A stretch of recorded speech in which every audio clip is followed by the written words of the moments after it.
Breaking news अवां share कर रहे हैं। सुप्रीम कोर्ट कराची रजिस्ट्री जिना यूनिवर्सिटी जे 600 कॉन्ट्रैक्ट मुलाजमन के पक्को करण वाली दरख्वास्त रद्द करे छॾी आहे। जिना मेडिकल यूनिवर्सिटी जे 600 मुलाजमन के पक्को करण बाबत दरख्वास्त ॿुधणी थी। चीफ जस्टिस काज़ी फ़ाइज़ी सार मार्क्स ॾिना त काबीना मुलाजमन के पक्को करण जी मंज़ूरी कीअं थी ॾेई सघे। जेकॾहिं कानून रेगुलराइज़ेशन जी इजाज़त ॾिए थो त ॿुधायो।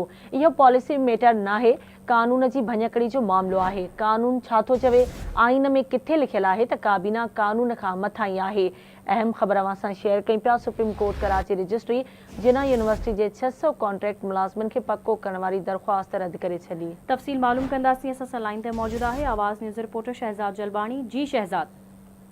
जी बिल्कुल, सुप्रीम कोर्ट कराची रजिस्ट्री में अॼु पंजो ऐं आख़िरी ॾींहुं आहे जॾहिं chief justice of Pakistan justice Qazi Faizi सार केसनि जी ॿुधणी करे रहियो आहे।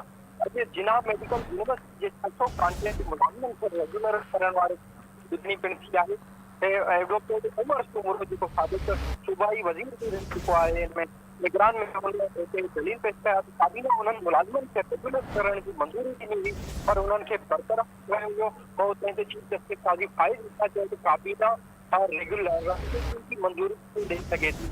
जेकॾहिं कानून रेगुलर थियण जी इजाज़त ॾिए थी त ॿुधायो वञे ऐं हीउ पॉलिसी जो मामिलो न आहे, कानून जी हिकड़ी जो मामिलो आहे।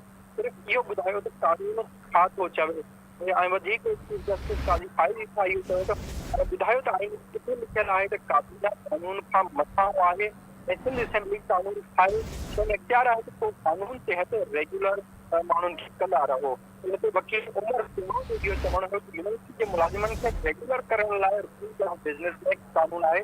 त चीफ जस्टिस ऑफ पाकिस्तान जवाब ॾिनो त रूल्स ऑफ बिज़नेस खे मुक़ररी ऐं रेगुलर करण जो कानून न बणायो, पोइ उहो हिते न हली सघंदो, न ई हिते लागू थिए थो।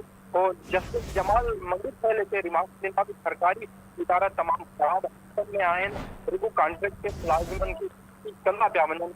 तंहिं ते चीफ जस्टिस काज़ी फ़ाइज़ी सां पंहिंजो चयो त PI इहे मिसाल ॾिनो चयो त PI खे ॾिसो, उनमें एतिरो साफ़ वधी वियो आहे जो ॿार वधंदो पियो वञे ऐं वधीक जस्टिस जमाल मंगूर साहिब जो अदालत में पाकिस्तान जी समूरनि यूनिवर्सिटी में 3 महीननि खां जी पाबंदी लॻाई। ठीक है, मुझे मेहरबानी शहजाद अपडेट करण लाइ।